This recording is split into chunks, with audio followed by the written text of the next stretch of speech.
Now that you've installed your Neta irrigation system, you're probably wondering when to water, how often and for how long. Well, the water's journey will begin at the tap, so let's start there.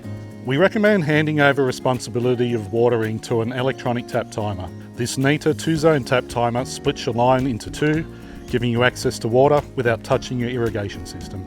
Alternatively, you can use a 1-zone and split the line at the tap into 2, 3 or even 4. Either way, once programmed, the timer will take care of the rest. It'll be here at the tap that you'll add a pressure reducer if the pressure's too high.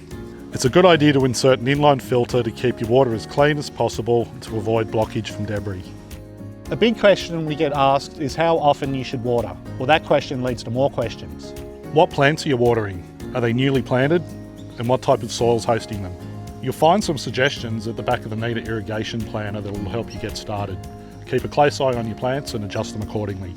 It goes without saying that you'll need to adjust your automatic irrigation program at the start of every season, and make sure you use the rain delay function when it rains.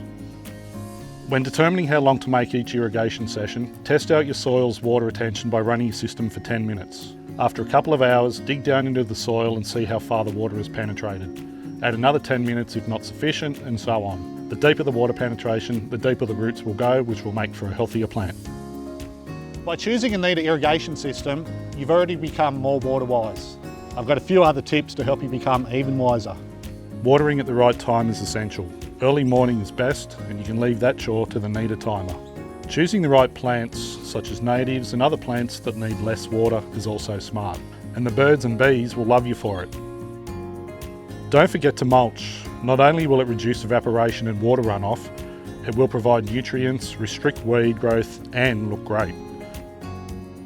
A special note for lawns. If your lawn doesn't spring back when you step on it, you'll need to water it. Water thoroughly to encourage deeper roots, giving you a stronger and more drought-resistant lawn. The best advice is to listen to your plants and adjust your irrigation program accordingly. They'll let you know quite quickly when you're under or over watering them.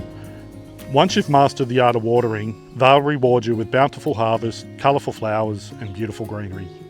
He's hoping you have everything you need to plan, install and get the most out of your irrigation system.